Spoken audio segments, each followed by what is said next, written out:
ఏమరాయాలంటే రండి దేవుని యొక్క వాక్యభావం రండి దేవుని యొక్క వాక్యభావాన్ని పిలుపు రాసిన పత్రిక అపోస్తుడైన పౌలు పిలుపులకు రాసిన పత్రిక 3వ అధ్యాయం 7వ వచనం. అందరం కలిసి గట్టిగా బిగ్గరగా చల్దాము. 3వ అధ్యాయం 7వ వచనము. అందరం కలిసి గట్టిగా బిగ్గరగా చల్దాము. 3:7. అయినను ఏవేవి లాభకరములైననో వాటిని క్రీస్తు నిమిత్తము నష్టముగా ఎంచుకుంటుని. దేవుని సహాయం కోసం చిన్న ప్రార్థన చేసుకున్నాను.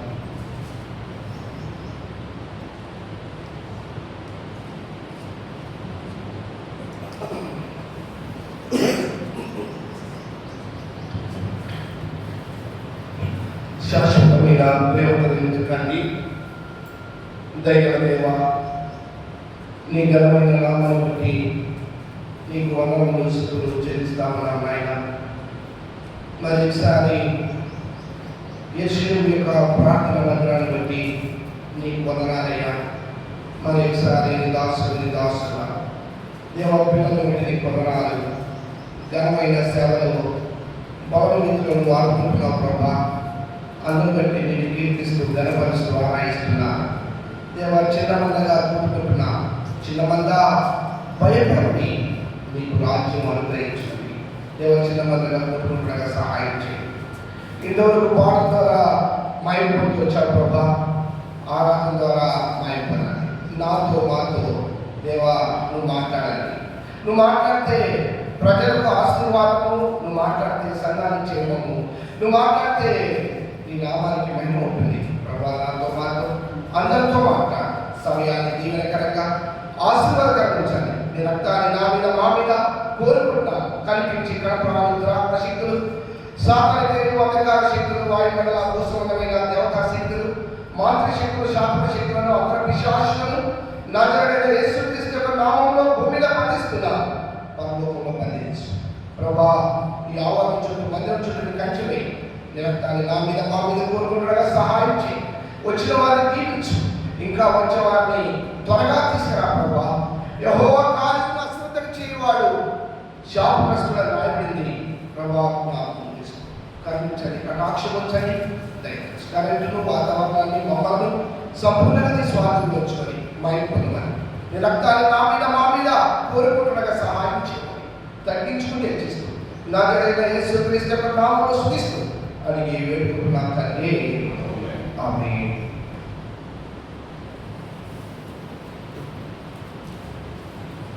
ఇక్కడ అపోస్తలుడైన పౌలు పిలుపులకు రాసిన పత్రిక 3వ అధ్యాయం 7వ వచనం ప్రకారం చూడండి.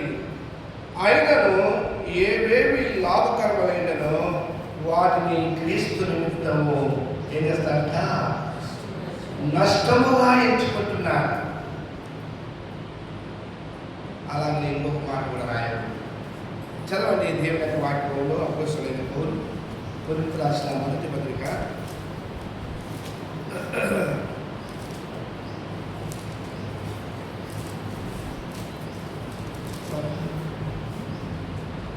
15వ అధ్యాయం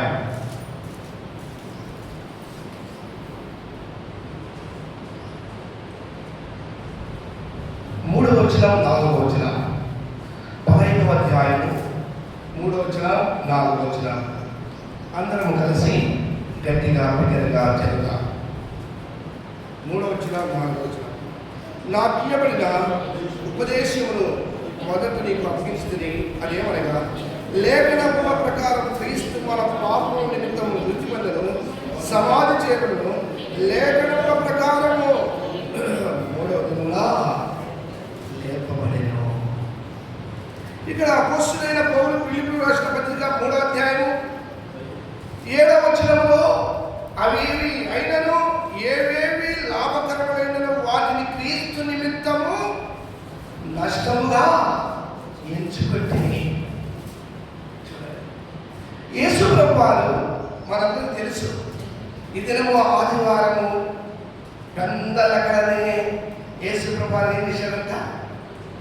లేచినాడు. పెందలకడనే యేసు ప్రభువారు లేచినాడు.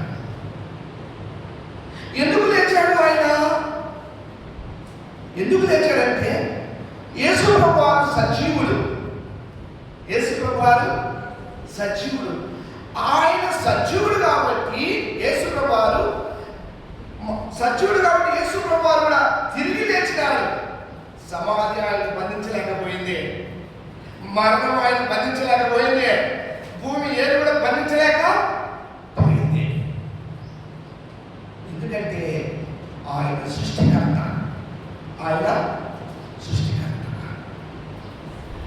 అపోస్తలుడైన పౌలు ఫిలిప్పీ రాసిన పత్రికలో మన చదువుల ప్రకారము ఏమేమి నష్టముగా ఎంచుకున్నాడో యేసు ప్రభువారు కూడా తండ్రి కుడి పార్శ్వమున కూర్చుండేది నాకొద్దు, దేవదూతలతో ఉండే భాగ్యం నాకొద్దు, లేత మొక్క వలె పెరుగుతుంది నాకు వద్దు, భూలోకానికి వెళ్ళి పాపుల కోసము, బలహీనుల కోసము, శత్రువుల కోసము, అలాంటి వారి కోసం నేను ప్రాణము పెడతాను. యేసు ప్రభువారు ప్రాణం పెట్టాడు. పాపిని ప్రేమించేవాడు ఆయన, శత్రువుని మిత్రుడుగా చేసుకునేవాడు ఆయన, దూరస్తుడైన ఆయన సమీపంగా చేసుకున్నాడు. లేకపోతే యేసు ప్రభువారు మరణాన్ని జయించాడు, సమాధిని జయించాడు. మూడో దినమున లేఖనముల ప్రకారము ప్రాణం పెట్టాడు. లేఖనముల ప్రకారమే ఆయన తిరిగి లేచినాడురా, సమాధి గెలచినాడురా, యేసు లేచినాడురా, సమాధి గెలచినాడురా. యేసు ప్రభువారు లేచాడు, సమాధిని ఏం చేశాడంట? గెలిచాడు. ఇవన్నీ ఎవరి కోసం చేశాడు? మనల్ని సత్యలేఖలో ఉంచడానికి యేసు ప్రభువారు లేచినాడు. చూడండి, ఇంకా దేవుని యొక్క వాక్యభావంలో చూస్తే రండి. దేవుని యొక్క వాక్యభావం చూస్తే రండి. రోమిల రాసిన పత్రిక 4వ అధ్యాయం.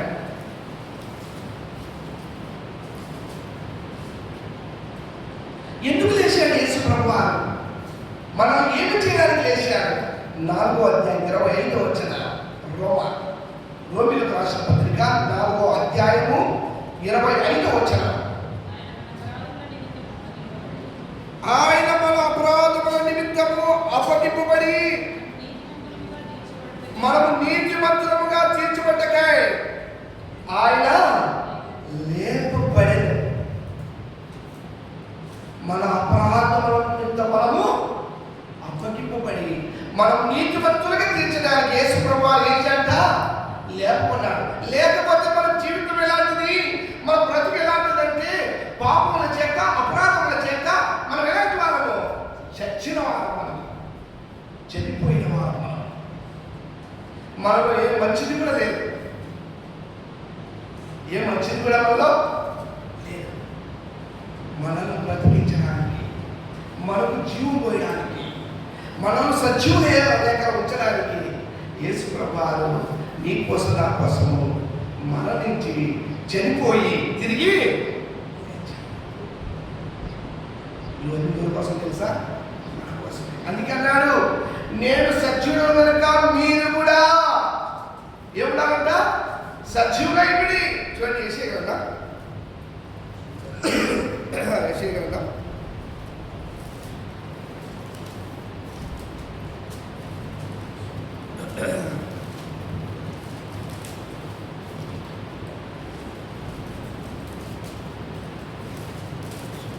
38వ అధ్యాయం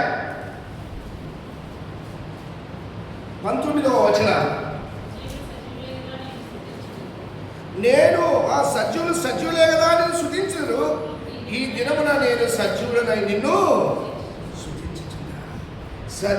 సజీవులే కదా నిన్ను స్తుతించును. యేసు ప్రభువారు ఎవరంట? సజీవుడు. యేసు ప్రభువారు సజీవుడు. మనల్ని కూడా ఏముంచాడంట? సజీవులెక్కడ ఉంచాడు. మనల్ని కూడా సజీవులెక్కడ ఉంచాడు. లేకపోతే మన పాపములను బట్టి, పాపముల చేత, అపరాధముల చేత చచ్చిన మనలను క్రీస్తుతో కూడా ఏం చేశాడంట? బ్రతికించాడు.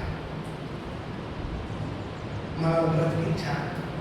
మనం ఈ దినం బ్రతికినామంటే దేవుని యొక్క కృప. ఈ దినం మనం ఉన్నామంటే దేవుని యొక్క కృప.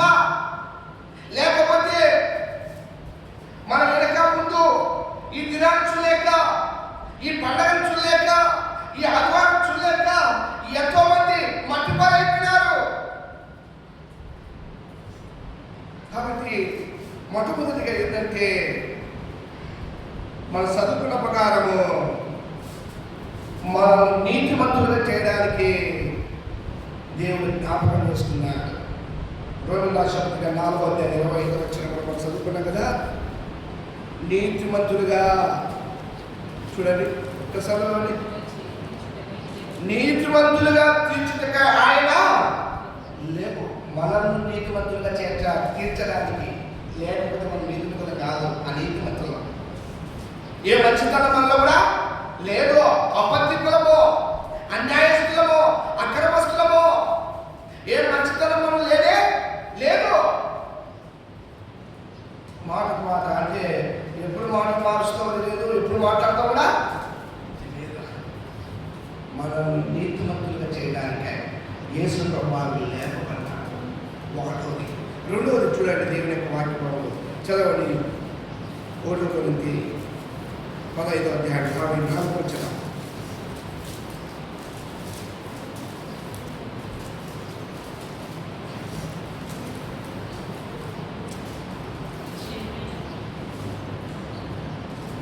అధ్యాయం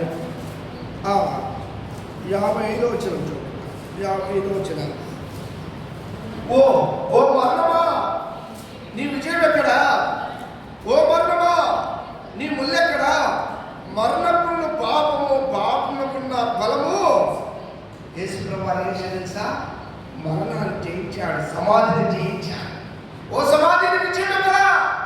ఓ మరణాన్ని ముల్లెక్కడా? మరణాన్ని జయించాడు. యేసు ప్రభువు వారి మరణం లేదే. మనం కూడా మన జీవితంలో రెండో మరణం మనకు లేదు. మొదటి మరణం మనకుంది, రెండో మరణము. కాబట్టి మొట్టమొదటిగా మనం నీతిమంతులుగా చేయడానికి యేసు ప్రభువు లేకపోయినాడు, లేఖనముల ప్రకారం. రెండోది, మరణం పైన విజయం ఇచ్చాడు. మనకు కూడా రెండో మరణం పైన విజయం ఇచ్చాడు. లేకపోతే మనం కూడా ఎప్పుడో చనిపోవాలి. రెండో మరణం నరకం అన్ని కూడా వెళ్ళిపోవాలి. రెండో మరణం మనకు లేదే. లాజరు ఎలాగ చెప్పినాడు? లాజరు పైకి రాంటే. కాబట్టి రెండో మరణం మనకు కూడా లేదు. మరణం పైన విజయం. మూడవది, ఇక రాయల ప్రకారము చూడండి, లూకా సువార్త 24వ అధ్యాయం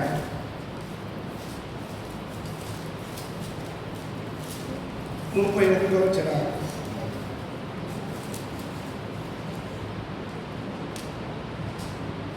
చదవండి. 24వ అధ్యాయం 31వ వచనం. చదవండి.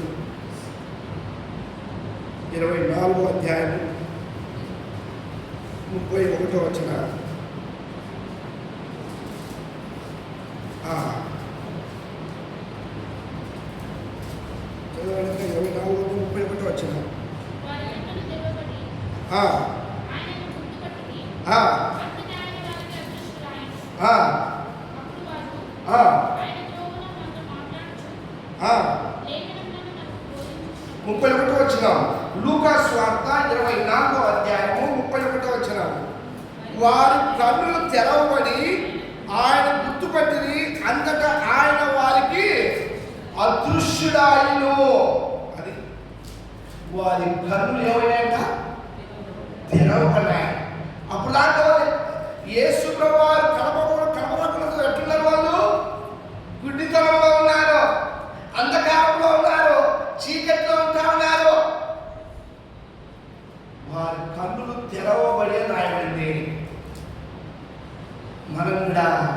మన జీవితంలో ఒకప్పుడు మనము గుడ్డివారం, ఒకప్పుడు మనము దేవుని చూడలేని వారు, ఒకప్పుడు మనము చీకట్లో ఉన్నవారు. వారి కన్నులు తెరవబడేది అని రాయబడింది. ఆది కాలంలో రాయబడింది. ఆ కాలంలో చెప్తాను, వారి కన్నులు తెరవబడను. చూడండి, దేవుని యొక్క ఆది కాండము 3వ అధ్యాయం 7వ వచనము, వారి కన్నులు తెరవబడను అని రాయబడింది. అలాగా మన కన్నులు కూడా తెరవబడ్డాయి ప్రభువును చూసిన తర్వాత. 3వ అధ్యాయం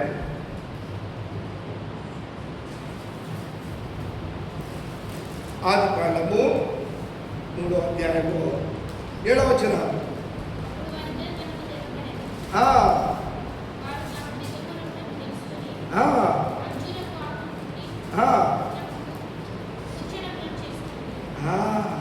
అప్పుడు వారిద్దరి కన్నులు తెరవబడిన, కన్నులు తెరవబడ్డాయి.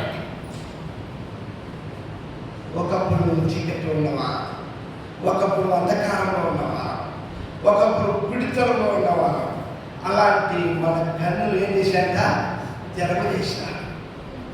కన్నులు తెరవబడ్డాయి. అలాగే యేసు ప్రభువారు మన కోసము లేఖనముల ప్రకారము చనిపోయి లేఖనముల ప్రకారము తిరిగి లేచాడు. ఎందుకు లేచాడు అంటే యేసు ప్రభువారు మొట్టమొదటిగా నీతిమంతులుగా చేయడానికి, రెండవది సమాధి పైన లేకపోతే మరణం పైన విజయం ఇవ్వడానికి, మూడవది రాయబడిన ప్రకారము 15వ అధ్యాయం 54వ వచనం ప్రకారము, ఓ మరణమని ముళ్ళెక్కడ, ఓ సమాధి ముంచేమక్కడ, మరణం పుల్లు దేవుడు విరిచేశాడు. శిలువలో విరిచివేశాడు. మరణం ముల్లే విరిచివేశాడు. 4వది చూస్తే వారి కన్నులు తెరవబడ్డాయి. వారి కన్నులు తెరవబడ్డాయి. మన కన్నులు కూడా తెరవబడ్డాయి కాబట్టి ప్రభుని ఏం చేస్తున్నాము? ఆరాధిస్తున్నాము. ఒకప్పుడు కన్ను తెరవబడ్డా దేవుడు అంటే తెలియదు మనకు. గుడితనంలో ఉన్నాం, అంధకారంలో ఉన్నాం, చీకట్లో ఉంటా ఉన్నాము. యేసు అంటే ఆయన మా కాదు కదా అని గుడితనంలో చీకట్లో మబ్బులాడుతున్న మన బ్రతుకులను దేవుడు మన కన్ను తెరవజేశాడు. అపోస్తలుడైన పౌలు కూడా అంతే. సౌలు కూడా దినాలలో తనకున్న గర్వపొరలు తొలగిపోయినాయి. పౌలు ఎదిగిన తర్వాత వృత్తి ఎదిగినాడు యేసు. మన జీవితంలో కూడా అదే. గుడితనంలో ఉన్నా, చీకట్లో ఉన్నా, అంధకారంలో ఉన్నా, అలాంటి మన కన్నులు యేసు ప్రభువు తెరిచినాడు. ఎప్పుడు? ఆయన చనిపోయి ఇంకా రాయబడింది. చూడండి, దేవుని యొక్క వాక్యంలో వారి మనసు తెరవబడింది. 24వ అధ్యాయం 24వ అధ్యాయము లూకా సువార్త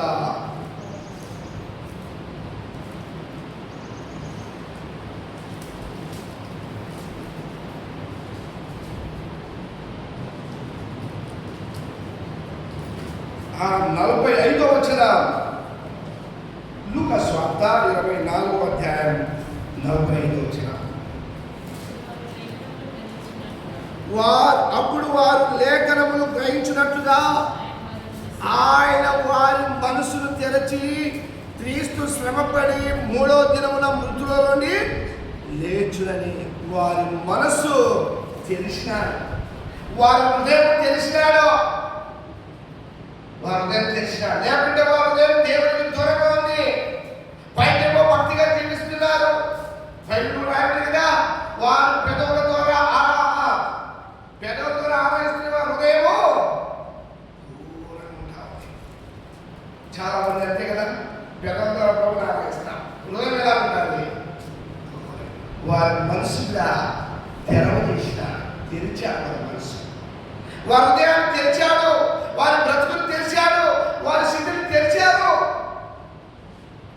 అందుకబట్టి ఉదయకాల సమయంలో ప్రభుని ఆరాధిస్తున్నారు. ఉదయకాల సమయంలో ప్రభుని స్తుతిస్తున్నారు. ప్రభుని గణపరుస్తూ ఉన్నారు. కాబట్టి మన జీవితంలో కూడా దేవుడు చేసిన మేలును బట్టి, దేవుడు చేసిన కృపను బట్టి, దేవుడు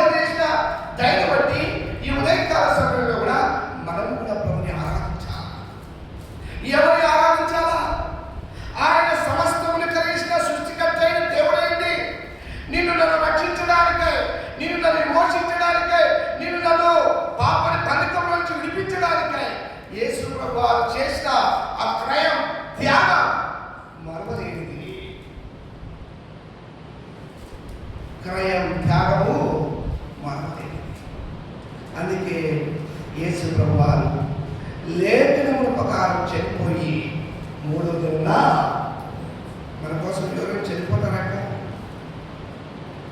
ఒకవేళ తల్లి కానీ ఆయన నేను ఆరోగ్యం బాగలేదు, ఒక బాటలో రక్తం అంటే రక్తం ఇస్తారు, 2 బాటలు రక్తం అంటే రక్తం ఇస్తారు. నాయనా నువ్వు నా కోసము ప్రాణం పెడతావంటే పెడతారా? కొడుకు కానీ కూతురు కానీ పెడతారా? పెడతారు.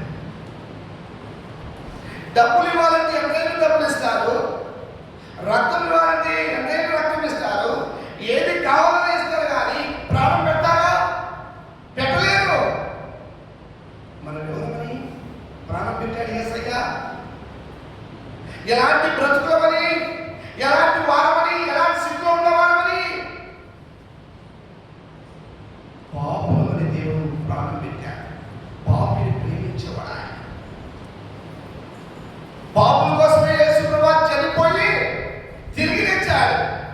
పాపుని ఎవరైనా ప్రేమిస్తారా? చెప్పండి, ఎవరైనా ప్రేమిస్తారా? ప్రేమించారు. పాపిని ప్రేమించేవాడు ఆయన. శత్రువుని మిత్రుడిగా చేసుకునేవాడు ఆయన. దూరస్తుని సమీపంగా చేసుకునేవాడు ఆయన. అందును బట్టి ప్రభుని మనం ఆరాధించాలి. ప్రభువా నన్ను కూడా జ్ఞాపకం చేసుకొని ఈ ఉదయకాల సమయంలో లేఖనముల ప్రకారము నువ్వు చనిపోయి లేఖనముల ప్రకారము మూడవ దినమున తిరిగి లేచావు. నన్ను నీతిమంతులుగా చేయడానికై నువ్వు తిరిగి లేచావు. నా హృదయాన్ని మార్చివేయడానికై, నా బ్రతుకును మార్చివేయడానికై, నా స్థితిని మార్చివేయడానికై నువ్వు తిరిగి లేచావు.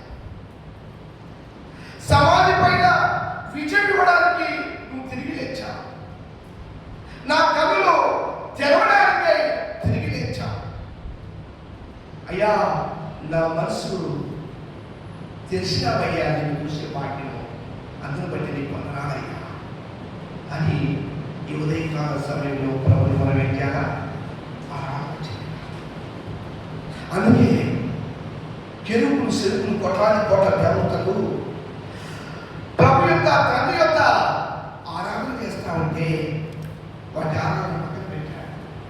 ఓ కెరూబు చెరుపు ఆరాధన, కెరూబు చెరుపులారా మీరు ఎప్పుడు పరిశుద్ధుడు పరిశుద్ధుడు పరిశుద్ధుడు పరిశుద్ధుడు అని ఆరాధన చేస్తున్నారు. మీ ఆరాధన నాకు ఇష్టము. యెషయా 6వ అధ్యాయం 3వ వచనం చూడండి ఒక మాట. యెషయా 6వ అధ్యాయం 3వ వచనం, 6వ అధ్యాయం 3వ వచనం. వారు సైన్యముల అధిపతి యెహోవా పరిశుద్ధుడు పరిశుద్ధుడు పరిశుద్ధుడని గాన ప్రతిగానములు సర్వలోకము తోలించారు. పరిశుద్ధుడు పరిశుద్ధుడు పరిశుద్ధుడు పరిశుద్ధుడనే ఆరాధన చేస్తా ఉన్నాయి, కానీ మిగతా మన దేవతలుగానే ఆ దేవతలను పక్కన పెట్టాడు. భూలోకంలో నా బిడ్డలు ఉన్నారు, నేను ఈ దినము లేఖనం ప్రకారం చనిపోయి తిరిగి వచ్చాను. నా బిడ్డలు నన్ను ఆరాధిస్తారు చూడు, నా బిడ్డలు నన్ను ఆరాధిస్తారు చూడు. నీతిమంతులుగా చేయడానికి నేను లేపడుతూ వచ్చాను, సమాధి పైన విజయమిస్తూ వచ్చాను, మరణం పైన విజయమిస్తూ వచ్చాను, శిలువలో మరణాన్ని కొట్టివేస్తూ వచ్చాను, కనులు తెరవలేస్తూ వచ్చాను, వారి మనసు కూడా తెరవలేస్తూ వచ్చాను. అందుకే నా ప్రభు నా బిడ్డలు నన్ను ఆరాధిస్తారు చూడు దేవదూతలారా అని వారి తొలి చూస్తా ఉన్నాయి. దేవదూతలు మనం ఆరాధిస్తా ఉంటే మన ఆరాధన దేవుడికి కోరుకున్నాను అని ఒక మాట చెప్తాను. మనం ఆరాధించే ఆరాధన ఆరాధన 4 అక్షరాలు ఉంటాయి. ఆరాధన అంటే అల్ఫా ఓమేగా,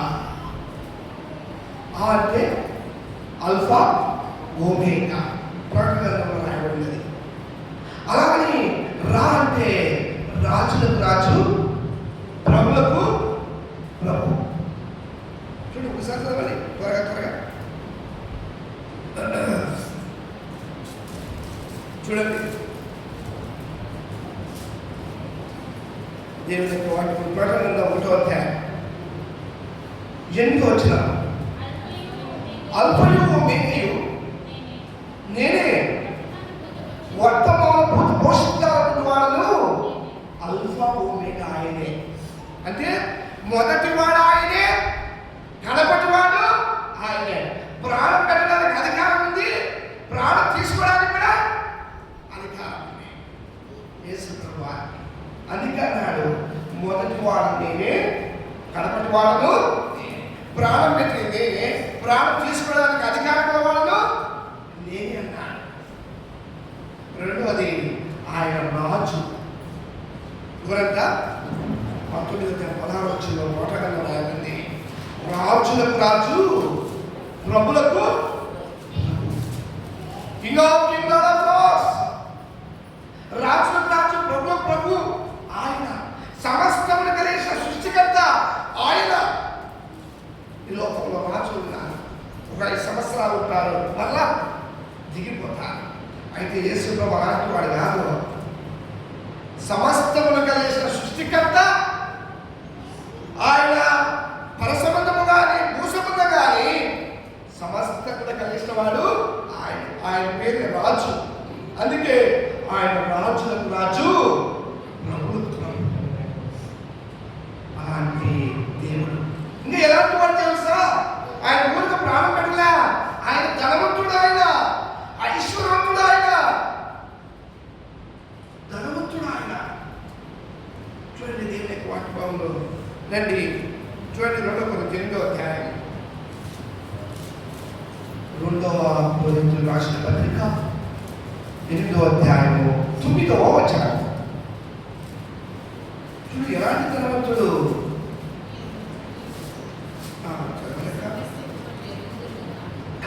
యేసుక్రీస్తు కృపను ఎరుగుతురు కదా, ఆయన ధనవంతుడైనయు మీరు తన దారిద్ర్యం ధనవంతులు కావాలని మీ నిమిత్తమే,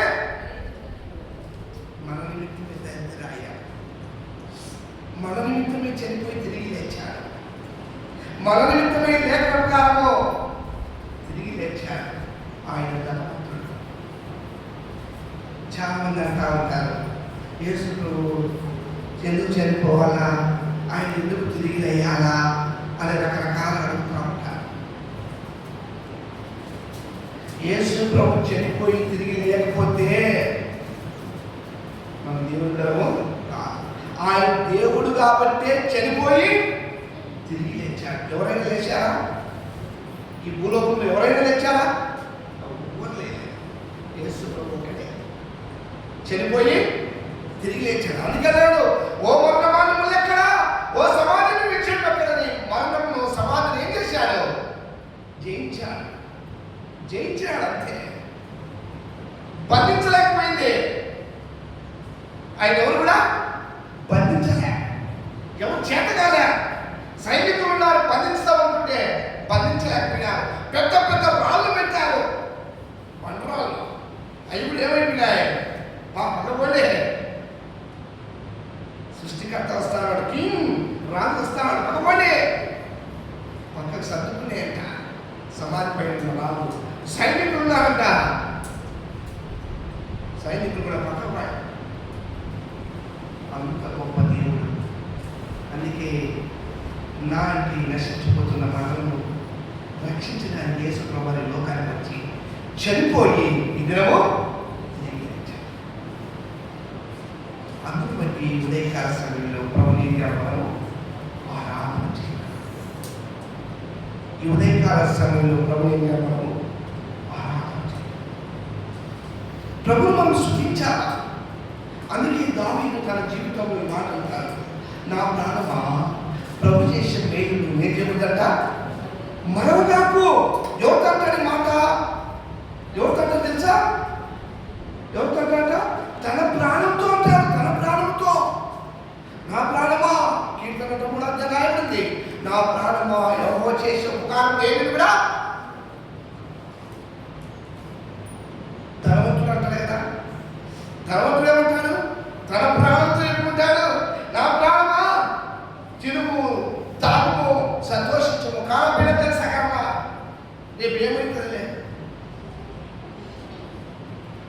దావీదున్నట్టుగా నా ప్రాణమా యెహోవాను సమర్పించు.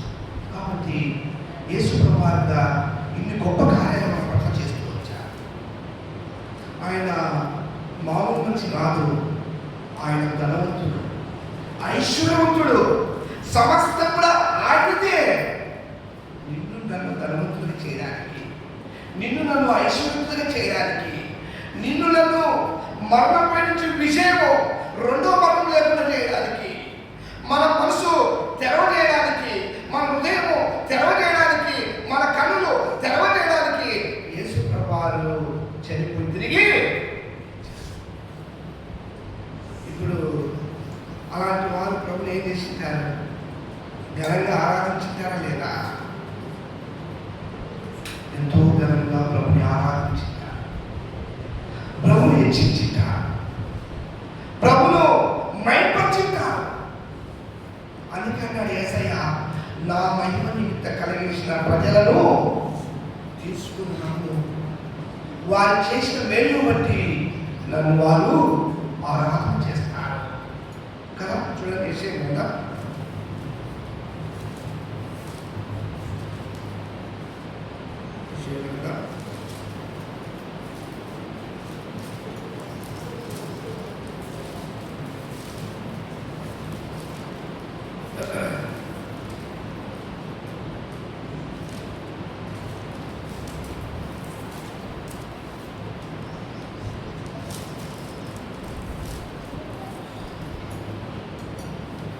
నలభై 43వ అధ్యాయం 7వ వచనం.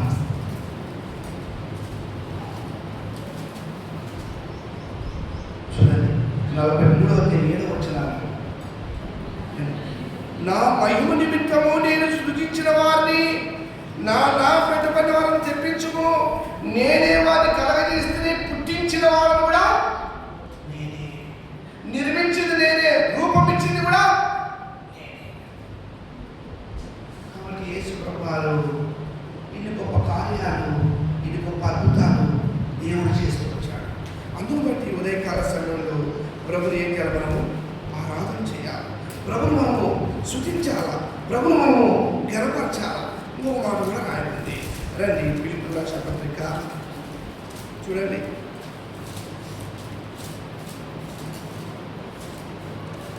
4వ అధ్యాయం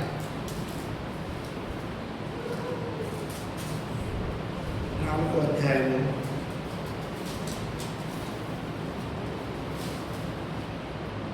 13వ వచనం. 4వ అధ్యాయం 13వ వచనం చూడండి. నన్ను బలపరచు వానియందే నేను సమస్తమును చేయగలను. నన్ను బలపరచు వానియందే సమస్తమును. నిన్ను దేవుడు ఎంతగా బలపరుస్తూ ఉంటాడో, ఎంతగా నిన్ను జ్ఞాపకం చేసుకుంటూ ఉంటాడో అంతగా దేవుడిని హెచ్చిస్తూ ఉంటావు. నువ్వు ప్రభుని కనపరుస్తూ ఉంటావు, నువ్వు ప్రభుని ఆరాధిస్తూ ఉంటావు, ప్రభుని స్తుతిస్తూ ఉంటావు, ప్రభుని భయపరుస్తూ ఉంటావు. అందుకే అపోస్తలుడైన పౌలు ఏవేవి లాభకరములో వాటిని క్రీస్తు నిమిత్తము ఏచట నష్టముగా ఎంచుకున్నాడు.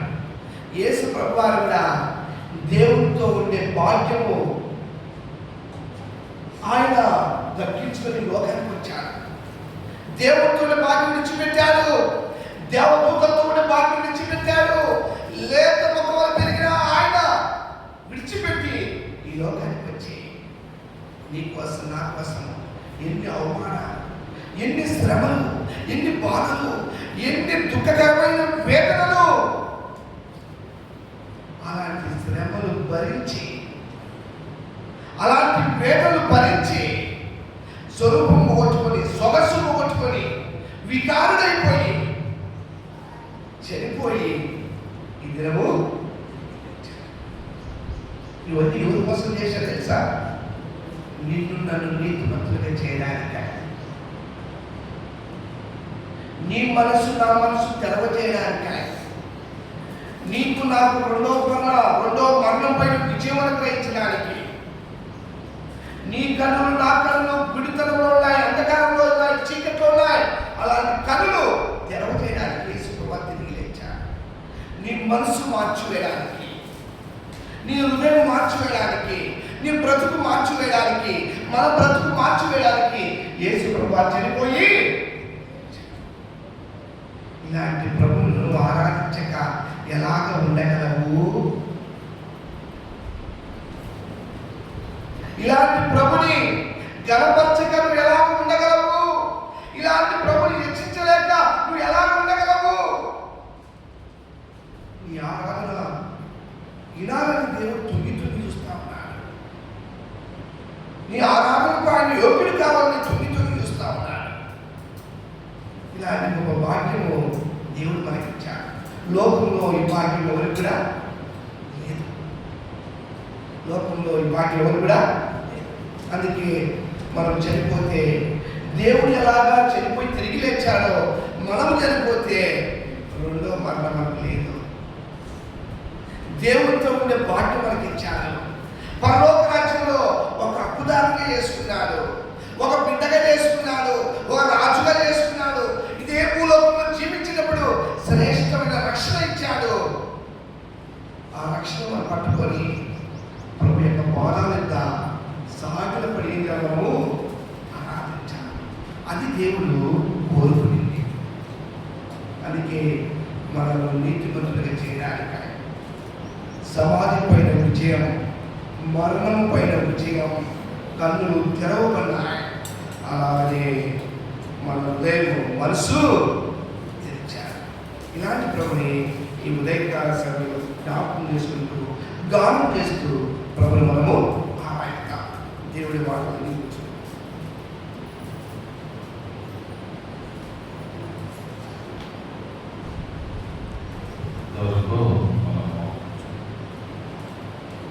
మాటలు పెట్టవచ్చు, దేవుని మాటలు పెట్టవచ్చు. ఈరోజు ఏంటి ప్రత్యేకము? ఈస్టర్ కదా, పునరుత్థానం. పునరుత్థానం అంటే ఏంటి? పునరుత్థానం అంటే చనిపోయి తిరిగి లేవడమే పునరుత్థానం. అందుకని యేసు అంటాడు, ఏమంటాడు? పునరుత్థానము జీవము నేనే, ఆయనలో విశ్వాసం ఉంచేవాడు చనిపోయిన బ్రతుకం. అందుకని బైబిల్లో ఒక మాట కొంతమంది ఈ వాక్యం రాస్తూ ఉంటారు చర్చిల్లో. ఏమంటే we preach the Christ resurrected. ఏమంట? పునరుత్థానుడైన క్రీస్తును మేము ప్రకటిస్తున్నాం. ఒకవేళ ఆయన తిరిగి లేవకుంటే మేము చేసే బోధ వ్యర్థమే. ఒకవేళ ఆయన తిరిగి లేవకుంటే మనం ఇక్కడ కూర్చోవడం కూడా వ్యర్థమే. ఆయన పునరుత్థానుడై తిరిగి లేచడం వలన ఎన్ని ఉపయోగాలు ఉన్నాయి మనం పెట్టవచ్చు. ఎన్ని ఉపయోగాలు ఉన్నాయి? ఆయన తిరిగి లేవడం వలన ఎన్ని ఉపయోగాలు ఉన్నాయి? ఏమంటావచ్చు? ఎన్ని ఉపయోగాలు ఉన్నాయి? మనసు తెరవబడింది, కన్నులు తెరవబడినాయి, మరణం మీద విజయం, రెండవ మరణం లేదు, తర్వాత ఇంకేం లేదు, నీతిమంతులుగా తెచ్చిపడ్డాం. చూడు మాట చూపిస్తా. మొదటి పేతురు ఆయన తిరిగి లేవడం వల్ల 3:4 వచ్చిన మొదటి పేతురు 3:4 వచ్చిన 1వ అధ్యాయం 3:4 వచ్చిన చదువుతాను. మన ప్రభువు యేసుక్రీస్తు తండ్రి అయిన దేవుడు స్తుతింపబడుగాక. మృతులలో నుండి యేసుక్రీస్తు తిరిగి లేచడం వలన, చూడండి ఈ మాట అండర్లైన్ చేసుకోవాలి. మృతులలో నుండి యేసుక్రీస్తు తిరిగి లేచడం వలన జీవముతో కూడిన నిరీక్షణ మనకు కలుగునట్లు, అనగా అక్షయమైనది, నిర్మలమైనది, వాడబారిన స్వాస్థ్యం. 2 పాయింట్లు ఇక్కడ నోట్ చేసుకోవాల్సింది. ఒకటేమో నిరీక్షణ ఇచ్చినాడు, రెండోదేమో స్వాస్థ్యం ఇచ్చినాడు. ఏమిచ్చినాడు? ఏమిచ్చినాడు? స్వాస్థ్యం, ఇన్హెరిటెన్స్, పరలోకపు స్వాస్థ్యం. ఈ స్వాస్థ్యం ఎలాంటిదంటే అక్షయమైనది, నిర్మలమైనది, వాడబారిన స్వాస్థ్యం మనకి ఇచ్చినాడు. ఈ 2 మేలులు, ఎన్నో మేలులు ఆయన లేవడం వల్ల. ఒకవేళ ఆయన లేవకపోతే మనం ఇక్కడ కూర్చునే వాళ్ళు కాము, ఆయన గురించి బోధించిన, ఆయన గురించి వినేవాళ్ళం కూడా కాము. కాబట్టి ఆయన, ఓ మరణమా నీ ముళ్ళు ఎక్కడ? మరణాన్ని జయించి తిరిగి లేచిన వాడు మృత్యుంజయుడు. అందుకని ప్రకటనలో మాట్లాడకూడదు. ఏముంది అంటే మృతుడనైతిని కానీ ఇదిగో యుగయుగములు సజీవుడు. ఆ సజీవుడిని ఆరాధించడానికి మనం వచ్చినాం. ఆయన మన మధ్యనే ఉన్నాడు. ఎక్కడున్నాడు? మన మధ్యనే ఉన్నాడు. ఎక్కడో లేడు. ఇంకేం తెలిసిన ఎఫ్ఎస్సి పత్రిక 2:7 ఇంకొక మేలు చూపించి ముగించేసి చూడండి. ఎఫ్ఎస్సి 2:7 ఏమిటి? ఆయన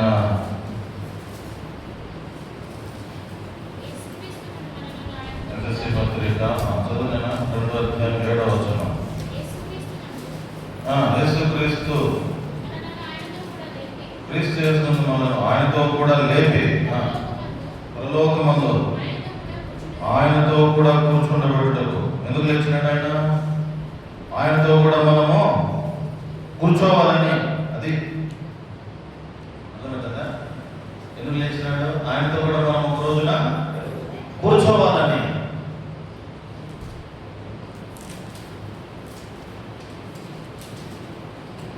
చివరిగా ఇంకొక మాట చూపిస్తాను చూడండి. 1 పేతురు గ్రంథం 3వ అధ్యాయం 18వ వచనం. 1 పేతురు గ్రంథం 3వ అధ్యాయం 18వ వచనం చదవలేనా? 1 పేతురు 3:18 ఎలాగనగా మనల్ని దేవునితో తెచ్చుటకు అనీతిమంతుల కొరకు నీతిమంతులైన క్రీస్తు శరీర విషయంలో చంపబడి ఆత్మ విషయంలో బ్రతికింపబడి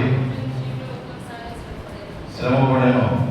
ఇందులో రాయబడింది ఏంటంటే దేవుని యొక్కకు తెచ్చుటకు ఫస్ట్లోనే రాయబడింది. అర్థం చేసుకోవాలి. ఆయన ఎందుకు లేపబడ్డాడు? ఆయన ఎందుకు మృత్యుంజయుడి తిరిగి లేచినాడంటే ఆయన యొక్కకు మనల్ని తీసుకుపోవడానికి. అర్థమే కదా? ఎన్ని మేలులు ఉన్నాయంటే అన్ని మేలులు ఉన్నాయి. సజీవుడు ఆయన పేరు ఏంటాడంటే, అందుకని యోగం ఉంటాడు కదా, ఏమంటాడు? నా విమోచకుడు ఈజ్ సజీవుడు, నిత్యము జీవించేవాడు ఆయన. కాబట్టి ఇలాంటి సజీవుడిని మనం ఆరాధించాలి. ఇప్పుడు మాటలు ప్రభు దీవించుకునేలాగా మనము ఆరాధనలోకి వెళ్తాం. మనం చిన్న పాట పాడిన తర్వాత ఆరాధన